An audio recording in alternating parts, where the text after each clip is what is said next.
All right, welcome back, everyone. Today's explainer is taking us on a really fascinating journey straight into what you might call the dark matter of the genome.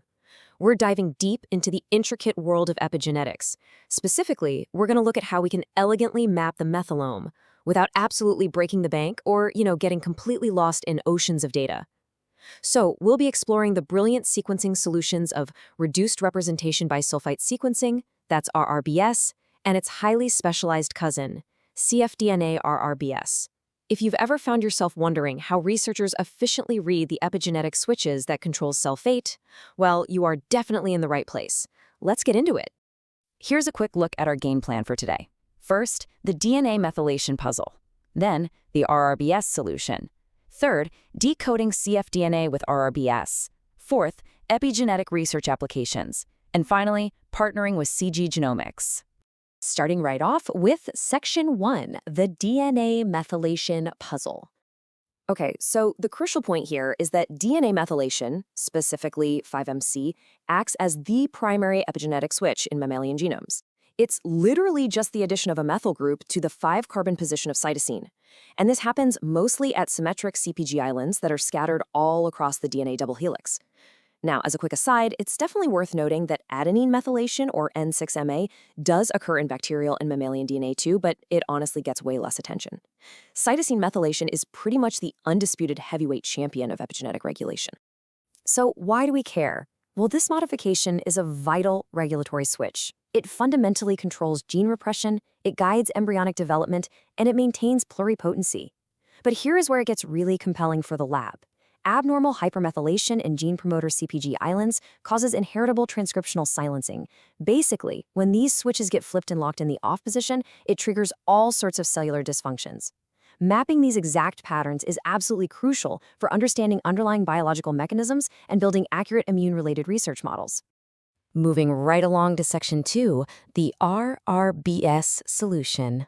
Now, if you want to look at the methylome, you could use whole-genome bisulfite sequencing, or WGBS. It's often called the gold standard, but honestly, think of WGBS like reviewing a 10-hour unedited security tape just to find one specific event. It comes with massive sequencing costs and incredibly heavy data analysis. Reduced representation bisulfite sequencing, RRBS, on the other hand, is like the brilliant highlight reel. By utilizing targeted enrichment, it is highly cost-effective, it's high throughput, and it still gives you that absolutely critical single-nucleotide resolution. And this number is just staggering. RRBS drastically reduces the sequencing load by capturing only about 1% of the genome. Yep, just 1%. But because of its highly strategic design, that tiny fraction manages to cover roughly 84% of all CpG islands in promoters and about 12% of genome-wide CpG sites. So you are essentially getting all the highest value data for a literal fraction of the effort and cost. It's amazing. So how exactly does it work? It's a really refined workflow. First up, enzyme digestion. We use methylation-insensitive restriction enzymes. MSPI is super common for human and animal DNA because it cuts specifically at CCGG sites, which perfectly isolates those CpG-dense regions. Oh, and for plant genomes, which have a completely different CpG distribution, researchers utilize Sac-I or MSEI instead. Next comes the library prep, your standard end repair, A-tailing, and adapter ligation.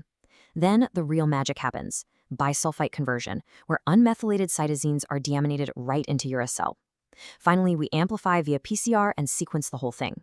The advantages of this methodology are just impossible to ignore.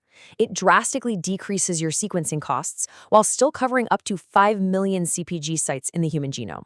It also requires incredibly low input DNA and, get this, allows for the simultaneous detection of DNA methylation and SNPs. This kind of extraordinary efficiency makes RRBS the absolute perfect platform for large pilot studies and really intensive biomarker discovery. Which brings us to Section 3, decoding cfDNA with RRBS.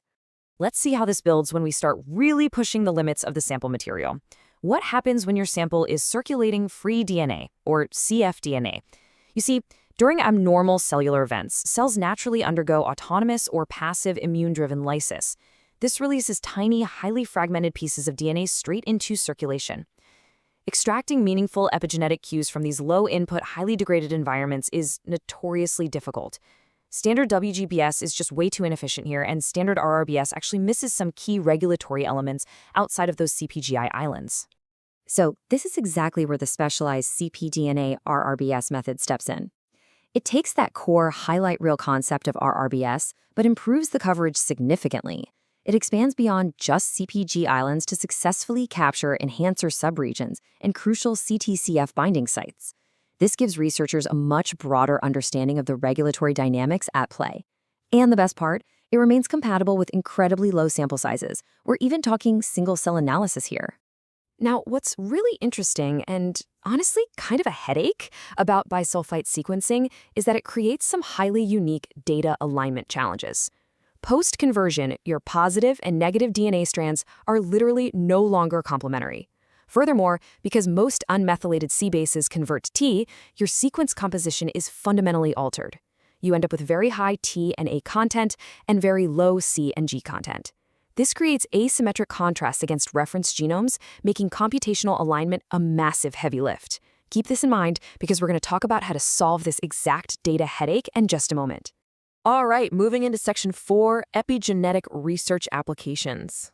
Just to be crystal clear here, we are talking strictly about pure research use only, or RUO, environments, and the applications in these labs are phenomenal. In oncology research, RRBS is used to meticulously map methylation disparities for novel biomarker discovery. In developmental biology, it tracks the really intricate epigenetic changes during embryonic and stem cell differentiation. Over in neuroscience, researchers are using it to profile epigenetic markers related to memory formation and neurological research models. And even in agricultural science, it's used to enhance crop disease resistance and optimize livestock traits. Epigenetics literally touches every single corner of biological research. And finally, Section 5, partnering with Genomics. To execute these highly complex methodologies, you absolutely need a sequencing partner you can trust. Genomics is a premium guide for navigating these complex epigenetic workflows. They are dedicated to providing reliable, end-to-end epigenomic sequencing services.